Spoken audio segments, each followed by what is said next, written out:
తెల్ల చీరలు కట్టుకుంటారు, సమాజానికి విరుద్ధంగా ఉంటారేమో అనే భయం.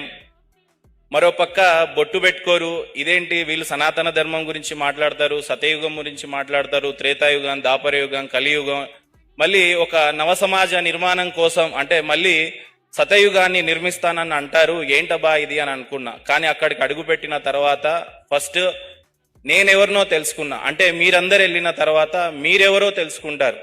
బొట్టు అనేది శారీరకంగా ఇక్కడ పెడతాం కానీ ఆత్మకు పెట్టం కదా అనేది వాళ్ళు చెప్పడం జరిగింది. తర్వాత అంటే అది పెద్ద స్టోరీ అవుతుంది, మిమ్మల్ని బోర్ చేయలేను, 1 గంట అవుతుంది కాబట్టి.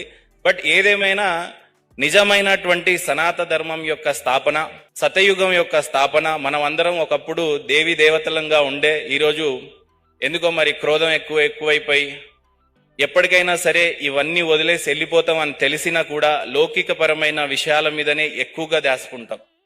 ఈరోజు ఎమ్మెల్యే అయిపోతే మినిస్టర్, మినిస్టర్ అయిపోతే సీఎం, సీఎం అయితే ప్రైమ్ మినిస్టర్, ఇలా అనేక రకమైనటువంటి గొప్ప గొప్ప గమ్యాల కోసం ఎదురు చూస్తూ ఉంటాం. కానీ ఖచ్చితమైన నిజం ఏదన్నా ఉంది సమాజంలో అని అంటే ఒకరోజు మనం ఈ దేహాన్ని చాలించేసి వదిలేసి వెళ్ళిపోతాం. దాని తర్వాత ఏంటి?